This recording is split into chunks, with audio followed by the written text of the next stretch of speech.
Hey,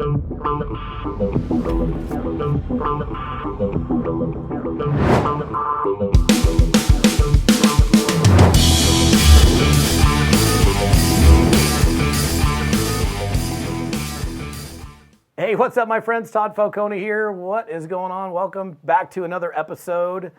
And today's conversation is actually a scary one. Or it's actually the thing that scares people pretty much the most, and that is speaking in front of an audience and all that goes along with that. Whether it's a physical audience and you're standing on a stage and you're speaking with all these eyeballs looking at you, or it could be even on a video. This is a recorded video, or it could be on a Facebook Live, which is live video, which is very similar. You don't have the opportunity to, you can't really screw up because it's live, right? It's one thing here, I could totally screw up this video right now, and I could just press stop and I could start recording again. And but the thing is, you don't want to have to do that. You want to be able to know that you can deliver the goods live. And so I want to talk to you about how to be able to speak in front of an audience, big or small, without having a panic moment, a freak out moment, or I'm just not going to do it all together, I'm going to call in sick that day when I'm supposed to speak moment, where you can really literally walk up on that stage confidently and be able to deliver whatever the message is that you're delivering. And this goes for literally like Zoom presentations, Facebook Lives, live presentations, could be even a conference call. Anytime you're in front of a live audience, if you're on Clubhouse and you're delivering something on Clubhouse or something like that, anytime you're in a live environment. Okay, because the thing is, the recorded environment's easy. You can delete, recut, but the truth is, you don't want to have to do that. Like literally, pretty much every post that I do is a single take, it's a one take. And the only times, and if you ever catch this, and you may catch it actually if you go back a few episodes. I remember there was one episode I did where I got to the end of the presentation, and my camera, the way it's set up, is it records for 20 minutes and then it cuts off. And it cut off. And then there was another time where I did it and I had a coughing attack in the middle of it. And I was like right at the end of the video, and it's like I'm 17 minutes in and I had like this dry throat thing and I started coughing. Now, if I was on stage and I was feeling that tickle in my throat, just as a quick example, nothing wrong with this. You can grab a little water, take a sip, whether it's a tickle in your throat or your mouth is getting really dry and all of a sudden all you can hear is the clicking on the microphone. We can talk about that as well. It's like a normal physiological response to nervousness, but here's the main point. Now, there's a guy by the name of, and I did a post about this probably 2 years ago. There's a guy by the name of John Childers, and this is, so I'm not going to take credit for what this is, because this is where I got this idea, and he calls it Childers Chunks, okay? And one of the things that he does is he teaches presentation and platform skills, like how to be able to deliver a presentation. And like, for example, let's say the company that you're involved in says, hey, we got our national conference coming up and we want you to speak for 30 minutes on stage. And you're like excited but scared to death because you've never spoken for 30 minutes on stage, and you're like, what am I going to talk about? That's a lot of time. And the truth is that once you've been on stage a bunch of times, 30 minutes is like you blink and it's gone. It's actually very, very short, but it can be very, very long if A, you're not prepared, or B, you're super nervous. And I think preparation is probably the most important thing. But let me give you the really simple, a couple of simple tips, okay? Number one, only speak about things that you're comfortable speaking about. Like if somebody said, Todd, can you speak about like I got a lava lamp back here. Can you speak about the science behind how a lava lamp functions and operates and what's inside the lava lamp and why it goes from hard to moving around and why it bubbles? And I mean, I would be like, dude, I don't know. I turn the light on. I'm looking at it right now. I turn the light on and the light's there and it warms it up. And then after like 20 minutes, the stuff starts moving around and looks really cool. And that's probably all I could say. I don't even know what the heck is in there, liquid and wax, or I don't even know what's in a lava lamp, to be honest with you. I just know they look kind of cool. So I would choose to not speak about that subject. So whatever you're going to be speaking about, it's very easy to speak about things that you know well. Like, you know your story. Like, if you have a success story in network marketing, you know it's your story. It's not made up. So you can say, look, I started when I was 22 years of age, had never, been introduced to network marketing, didn't know what it was, had never heard of it, sat and watched this presentation. I actually thought I was at a job interview.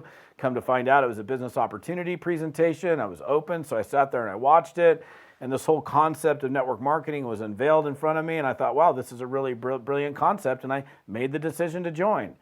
And I joined and I started working. And 3 months later, I quit my job, which was a mistake for me because I wasn't making any money yet. And then I was totally stressed out because I had no money coming in to pay rent. And I'm not going to go through my whole story, but it's easy to talk about your own story or something that you're comfortable talking about. So number one, if you're going to be asked to speak about something, make sure I've denied people who said, hey, can you talk about this? I'm like, no, I can't, because that's not my area of expertise. So make sure whatever you're doing, you're covering content that you can cover. And the Childers Chunks thing, which is interesting, is he talks about like taking, for example, a 30-minute presentation, okay, 30 minutes. If you look at it as 30 minutes seems like a long time. But the truth is 30 minutes isn't very long. But in one big chunk it is. So you chunk it out into smaller bits. So for example, the first 5 minutes might be the introduction. And that's kind of a long introduction, but I'm going to use this as an example. The first 5 minutes is the introduction. And then the last 5 minutes is the close. So that's 5, 10. So now we've got 20 minutes, really, the 20 minutes of the main presentation.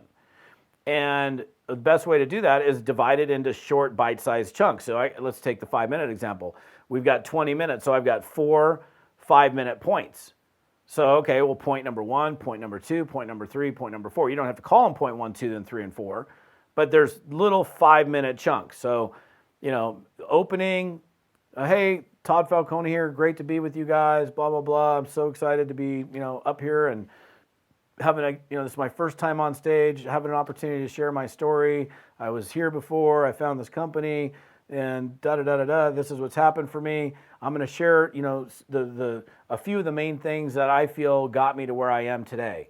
And then you go in and you're like, point 1, point 2, point 3, and point 4, and they're these little 3 to 5 minute chunks. You can do it depending on, the length of your presentation, and then you can then at the end review it and say, look, just real quick recap. The 4 main things that I did to achieve success is, number 1, I made a decision. Number 2, I focused on prospecting every single day. Number 3, I every time I got somebody who wanted to work, I dug in, I worked with them. And number 4, I never stopped recruiting. I mean, I'm just making something up as I'm sitting here, right? And now you've got the ability to look at the presentation with a different set of eyeballs. It's no longer a 30-minute presentation. It's a much shorter presentation into bite-sized chunks. That's why he calls them Childers Chunks. I think that's one of the most powerful things that you can do to give a presentation. And the last thing I'll say about this, because this, I could talk, I'm sure, for hours about this, but this is a blog episode. These are typically a little bit shorter. The other thing is, use visual aids. I can literally get up on stage and talk about creating success in network marketing. And I could probably I've never done this exactly like this, but I could probably get up and do a 6-hour seminar and never look at a note, because I've just done it for so long. I could talk about all different aspects of building the business, dive deep into those different things without a note, without any notes in front of me or any slides. But the benefit of a slide, and I do use slides, especially for longer presentations. And the reason I use slides is it's more for the audience, so they can hear me and then they can see a couple words up on the screen. But also for me, what it does is it helps me go, okay, point A, prospecting. Point B was cold market prospecting. Point C was warm market prospecting. Next one, referrals. So the word up on it could be, a single word. But that single word could be a trigger point. It could say referrals. And you go, okay, cool. I'm going to talk about how I get referrals from my clients. And you could talk about that for 3 minutes, 5 minutes, 7 minutes, 20, an hour. Who knew? It depends on how deep you want to go on something. But those visual aids, helps the audience because they're seeing it, and B, it helps you to stay on track so that if you do get nervous, you can just move to your next point. I'm like, I don't even know what my next point is. Boom, you change the slide. Oh, that's my next point. You don't have to say that, and I certainly wouldn't recommend that. Oh, I forgot what my point was, but now I got it on the slide. You don't need to do that.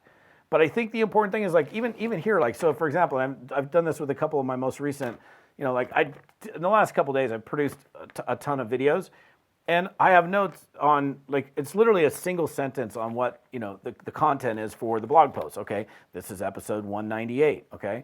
I don't know the exact title, but speaking without having a panic attack or something like that. I don't know what it's going to be. I'll figure it out when I'm done talking to you. But, I need to the one thing I have to remember, and I've done this a few times, is, I got to remember what episode, because I close up every episode with, hey, the rest of the details are right here, toddfalcone.com/episode 198. So I always keep the piece of paper here just in case I forget. But having notes is fine, even if you're on if you got a podium and having a couple notes. I wouldn't read from your notes, but maybe it's a bullet point and it gives you content that you can talk about for the next 5 to 7 minutes. It's pretty easy to give a 10-minute, 20-minute, 30-minute, 60-minute presentation. Way easier than you think it is. If you're talking about content that's just like, this is my wheelhouse. It's easy for me to talk about this. Even if you never talked in front of an audience. Yes, I understand the anxiety associated with that. The other thing is I would practice your presentation and practice the timing of your presentation a few times before you get up there and do it. I still do it as a speaker. Even if it's the same slide deck I used the week before for a different company, I will stand there in front of that audience. I'll be in my hotel room practicing and kind of working on the times and thinking about the things I'm going to say along with those slides before I go downstairs into the meeting room and end up giving that training or that presentation. But chunking it out, talking about something that you are passionate and know about, and it's kind of easy for you to talk about. And I think, again, the most important part is the chunking and then practicing it. And look, you'll be able to get up there and give presentations without having a panic attack or without tripping out or without freaking out. And look, the other thing is, if you do get nervous, make sure, and I don't really get nervous on stage, but I make sure there's a bottle of water on a platform up there. So if my mouth gets dry, I can just take a sip, lubricate my mouth, and nobody hears the fact that my mouth was getting dry. It doesn't really get dry anymore, but it did when I first started because it's just nervousness. But that's okay. Nobody's going to think twice about that. And then people will be like, oh my gosh, you crushed it up there. You're so good. And you're like, that was the first time I ever did that. You don't need to tell them it was the first time, or you can, doesn't matter. But these little things will help you totally dial in, given it what Facebook Live, Zoom, small group, large group, big, giant seminar, whatever, because you've chunked it out, you practice, you're talking about something that you know about. And again, the most important point is little bite-sized chunks and then having a couple of trigger words, and you're good to go. You're good to go. So again, this is how I end every episode. Hey, what's up, YouTubers? Appreciate you guys. Love my folks on YouTube. Appreciate you. If you're on my podcast listening to me on audio, I love my audio folks as well. Come over here. Come over to toddfalcone.com. This is where all the conversation's happening. And for this particular episode, it's toddfalcone.com/episode 198. That's TODDFALCONE.com/episode 198. And we'll see you next time.